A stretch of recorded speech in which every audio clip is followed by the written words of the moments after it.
Drama penuh ketegangan. Seperti itulah yang terjadi saat pihak kepolisian berusaha untuk membawa Dr. Richard Lee ketika berada di kediamannya di Palembang dengan dugaan melanggar Undang-Undang ITE. Kejadian yang menegangkan tersebut diduga atas laporan Kartika Putri di Polda Metro Jaya. Pihak kuasa hukum dari Dr. Richard Lee pun melayangkan pernyataannya pasca kejadian yang menegangkan tersebut. Sementara itu, di saat yang hampir bersamaan, Kartika Putri mengupload sebuah video. Maksudnya bisa nggak Bapak jelasin? Kita jelaskan di kantor polisi. Nggak bisa. Saya mau jelasinnya di sini. Kenapa alasannya ditangkap? Jelasinnya di sini dong, Pak. Karena saya berhak ini dong menerima penjelasan. Alasannya apa? Kenapa ditangkap? Alasannya apa, Pak? Ditangkap? Pak, alasannya ditangkap apa, Pak? Pak, tolong jelasin dulu, Pak. Alasannya ditangkap apa, Pak? Menunggu pengacara. Kalau Bapak bisa sampaikan ke kantor. Tapi kami masih nggak ngerti, Pak. Salah kami di mana, Pak? Polisi, nanti bisa nggak jelasin, Pak, sekarang, Pak? Salah kami di mana? Kenapa kami ditangkap, Pak? Kenapa suami saya ditangkap? Salahnya di mana? Iya. Pak, tolong. Alasannya apa? Kenapa Bapak tidak jelasin? Alasannya? Tolong, Pak. Habis toilet saya ikut. Nanti dulu, Pak. Suami saya mau ke toilet dulu. Saya mau ke toilet dulu, Pak. Tolong. Nih, Pak, pasti TikTok juga.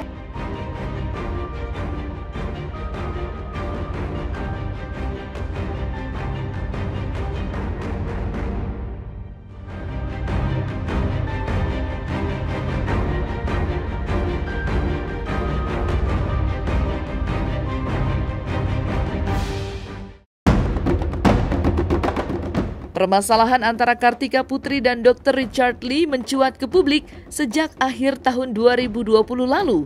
Bermula dari Dr. Richard yang mengulas produk kecantikan yang dianggap berbahaya, yang mana salah satu produk tersebut sempat dipromosikan di akun media sosialnya.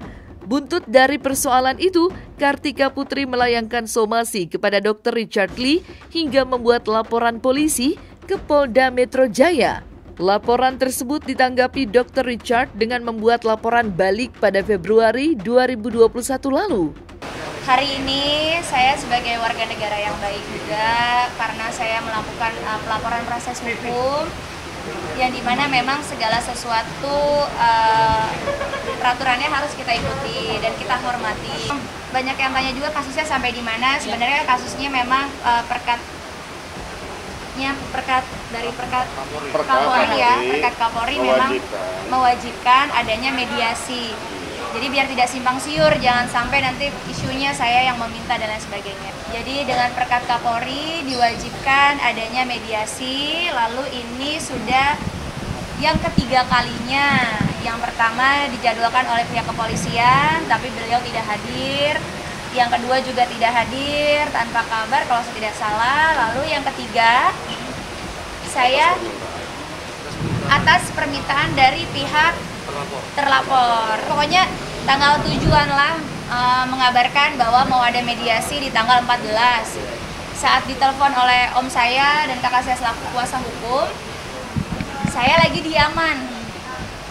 Karena saya menanggapi etikat baik, ajakan untuk mediasi, dan saya menghormati, dan juga ini kan di bulan suci Ramadan yang baik, kenapa tidak kita duduk bersama dengan kepala dingin, ditengahi oleh pihak kepolisian untuk mencari jalan keluar yang terbaik. Jadi sebenarnya bukan nggak hadir terus ya, jadi sebenarnya ada prosedur baru di kepolisian di mana suatu kasus pencemaran nama baik itu harus ada satu prosedur baru, yaitu mediasi. Nah, mediasi ini menjadi kewajiban sebelum gelar perkara sih sebenarnya. Nah, beberapa minggu yang lalu rasanya polisi itu ada hubungin saya, pihak Polri ada hubungin saya untuk melakukan mediasi. Namun karena kesibukan ada waktu yang nggak sempat, pada waktu itu mintanya mendadak banget ya, saya nggak bisa dong, kan saya punya schedule sendiri ya, saya nggak bisa, saya bilang kan. Lalu diminta di-schedulein, akhirnya saya schedule tanggal 14 hari ini. Saya kan nggak tahu ya bahwa Kartika Putrinya lagi ada di luar negeri ya.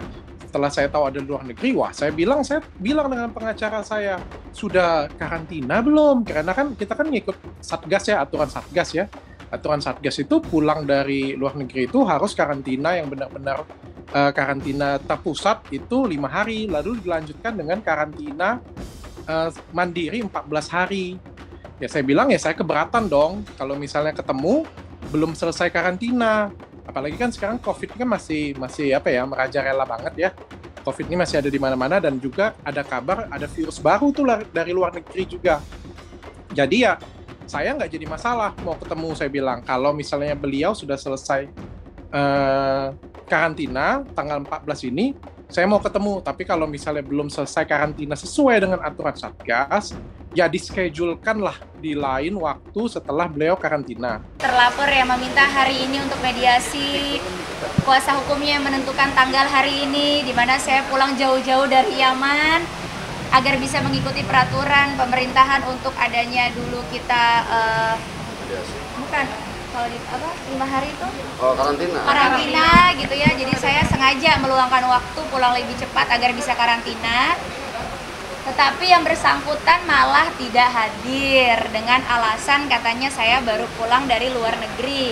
Padahal jelas di sini sudah bukti-buktinya lengkap. Tadi juga kita sampaikan kepada pihak kepolisian. Ini PCR pertama saya waktu di Yaman, tanggal 7. Jadi tanggal 7 ketika diberi kabar saya langsung PCR. Di tiket saya langsung pulang tanggal 9 yang membuktikan bahwa saya bukan nyampe hari ini ya. Karena yang pihak sana mengira saya baru sampai hari ini. Ini tanggal 9 saya udah ada di Jakarta, atau mungkin ini ada cap di paspor saya resmi bahwa saya sudah sampai di Jakarta itu tanggal 9. Dan ini dari pihak Kementerian Kesehatan Republik Indonesia yang ada di bandara juga sudah memberikan. Jadi saya sudah karantina selama 5 hari. Nah, setelah karantina 5 hari ini saya kesini juga buat ketemu pihak kepolisian, terlapor, dan juga teman-teman wartawan juga pasti saya mengecek ulang. Ini hasil PCR saya juga yang baru keluar hari ini, yang baru keluar tanggal 14 April ini, bahwa alhamdulillah saya negatif COVID. Jadi apa yang menjadikan alasan terlapor untuk tidak hadir hari ini juga sudah kita sampaikan semalam, tetapi tetap tidak hadir, itu aja sih. Kalau saya ada baca sih tadi berita online-nya, katanya 3 kali dijadwalkan mediasi. Jujur aja ya, saya sebenarnya nggak merasa dijadwalkan 3 kali sih. Kalau dijadwalkannya asal-asal ya, saya juga kan punya agenda sendiri ya, terschedule juga ya. Jadi dari Polri-nya bisa nunjuk, besok bisa nggak dok ya? Tentu aja saya bilang saya nggak bisa dong. Schedule saya sudah jelas semua, saya mau berangkat kemana, bakal berangkat kemana. Minta di schedule ya, itu kan nggak bisa dihitung dong, sudah terjadwal kayak gitu punya kan. Karena dari awal juga saya nggak pernah dikasih tahu dan mendadak banget. Dan saya kan punya schedule sendiri. Yang tanggal 14 memang benar itu tanggal dari saya. Dan saya bersedia kok, nggak jadi masalah untuk ketemu. Tapi yang bersangkutan ya selesai dulu dong untuk melakukan karantina mandirinya. Menurut saya fair lah seperti itu. Kan aturan itu kan dibuat oleh Satgas. Saya tidak berkomunikasi dengan pihak Kartika Putri. Jadi semua komunikasinya dari Polri sih. Jadi Polri yang memediasi kan dari Polri ya, bukan dari Kartika Putri ya. Jadi dari semuanya itu dari Polri. Saya sudah katakan kok dengan Polri